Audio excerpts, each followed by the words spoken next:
what people got to understand about the Africans and so many indigenous people is that we're not retributive by nature. I mean, it's just like not our primary driving force. And the great white replacement theory is a fear rooted in a false principle.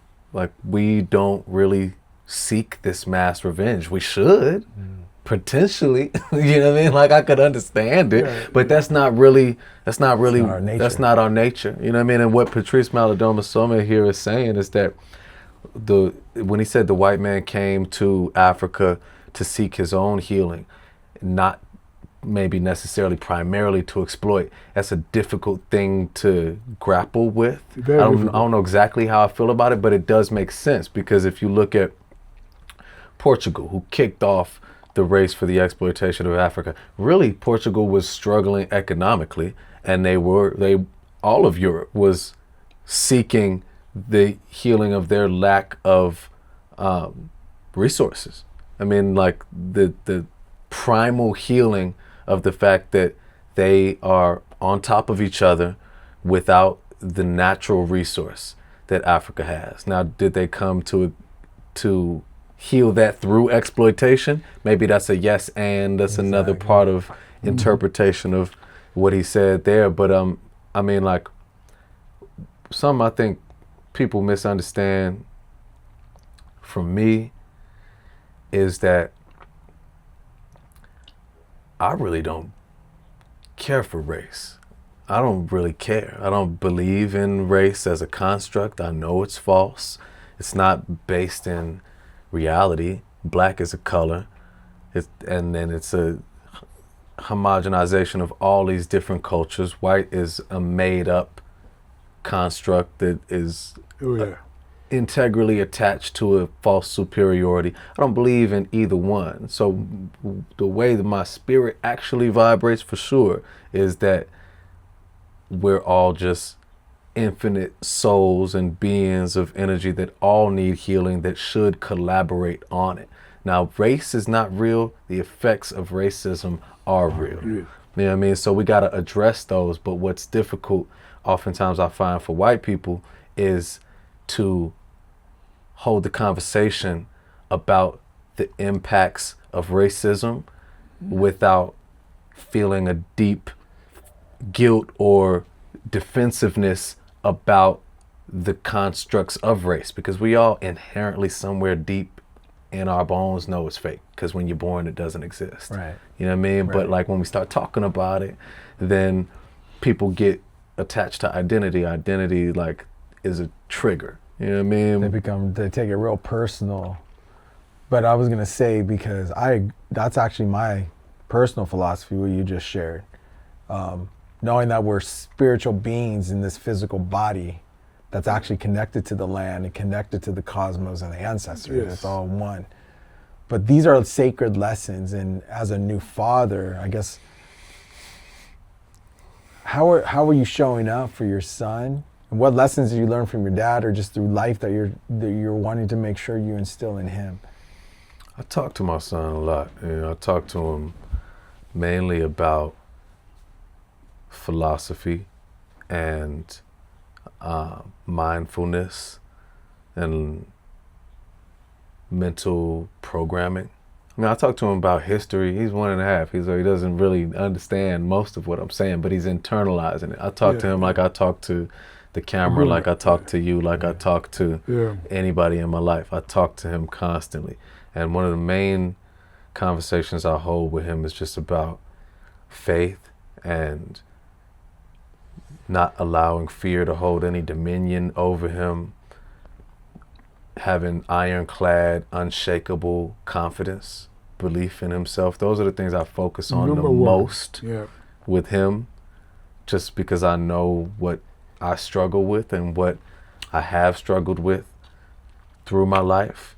And the main thing that I'm focused on with him right now is instilling programming that reinforces self-belief and counteracts and wards off, protects against fear and doubt. Fear, what they say, man is God afraid.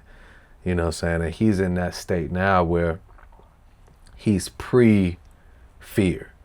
He's pre-doubt. He's pre-anxiety. Not even, I don't like the way I'm phrasing that because that sounds like it's coming to him. But as human beings, we grow and at some point in time we realize, oh, there's something to be afraid of. I'm working on him so that he has protections against that. You know, because it's not ever that you'll be a human being that doesn't experience fear, which is also something I talk to him about. And, you know, but I tell him, like, courage isn't the absence of fear. Courage is action in the face of fear. You know, so if he understands that fear is just, it's just an emotion, you know, it holds no dominion over me. It doesn't control me. I still take action, whether I feel fear or I feel excitement. Because when you can get to that place, you can dance on that fire line where fear turns into excitement. And that's when you turn into a beast. You know, it's like when you're afraid of something, but that kind of inspires you. Yeah. You know what I mean? Like that's any athlete, any fighter, any musician, you know what I mean? You step out on the stage as a jazz musician and improvise. There's an anxiety to that, but that heightened state can be transitioned into flow state. You know what I mean? It can be transitioned into real inspiration if you're not paralyzed by it.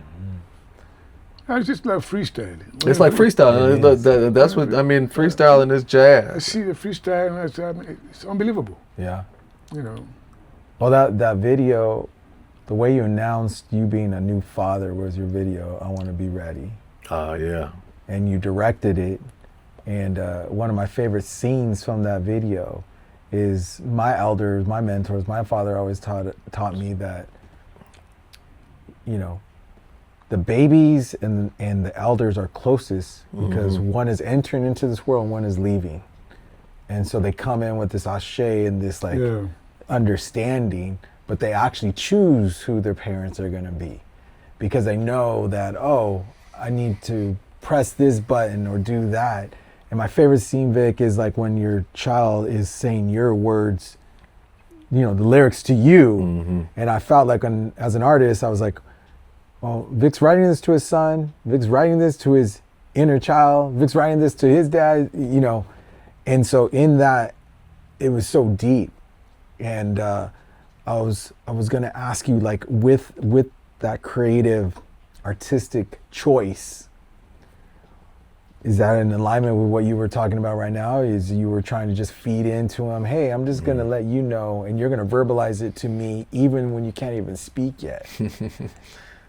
Yeah, when I did the video for I Want to Be Ready, where I made my son rap, I was expressing the anxiety that comes along with bringing a life into a burning world, into a chaotic, dangerous environment. Yeah. It can be nerve-wracking. Then I have to think about conversations that I've had with my father and, you know, think about my ancestors and how they chose to carry on. They chose to have families. They chose to raise children, even under British colonial domination, even under slavery, even under all-out war and attack, you know? And like, I have to have context to realize that I'm actually at a wonderful point in history. You know, there's so much wrong with it, but there's so many opportunities and so many comforts and so many things that our predecessors had to do a lot more with a lot less.